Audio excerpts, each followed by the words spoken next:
Kung ikaw ay pabango, anong amoy mo? Amoy lupa pagkatapos ng ulan? Amoy kape sa umaga? Amoy damit na bagong laba? Amoy bagong sweldo? O amoy eco-friendly?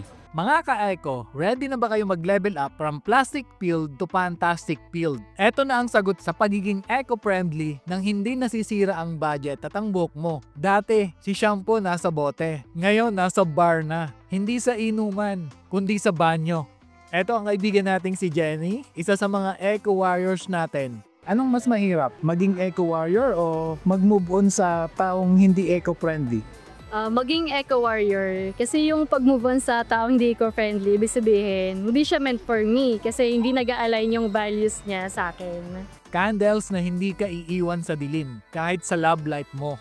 May room spray na para sa lahat ng kwarto, kahit sa kwartong amoy pinagpawisang unan. And take note na hindi lang ito pang babae, kundi para sa lahat. Bumili tayo ng shampoo bar at saka pang spray. Ang ganda pa ng lalagyan, pwede mong i-recycle. Lavender ang napili ko. Pwede ito sa room, linen and pillow. Plant-based, non-toxic, at cruelty-free. San ka pa? Kung ikaw si inang kalikasan, ano ang gusto mong sabihin sa mga taong hindi pa nag-recycle? Dapat mag-start tayo mag-recycle ngayon, simulan natin sa mga bahay natin kasi sobrang dami na po talaga ng mga plastic ngayon sa paligid.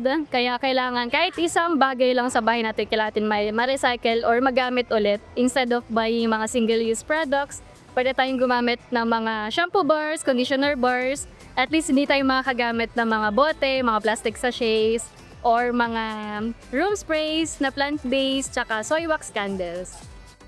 Kung ayan, kung hindi ka pa eco-friendly, baka kailangan mong bumisita dito sa Changi Niwana. Suportahan natin ang lokal at sustainable dahil mas masarap matulog na hindi iniisip na nakasira ka ng planeta. The Greener Planet. I-share mo to para malaman ng lahat na may greener option tayo. Kung ikaw ay pabango, anong amoy mo? Amoy lupa pagkatapos ng ulan? Amoy kape sa umaga? Amoy damit na bagong laba? Amoy bagong sweldo? O amoy eco-friendly?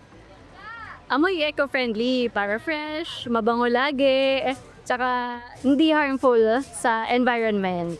Support local, support Wana.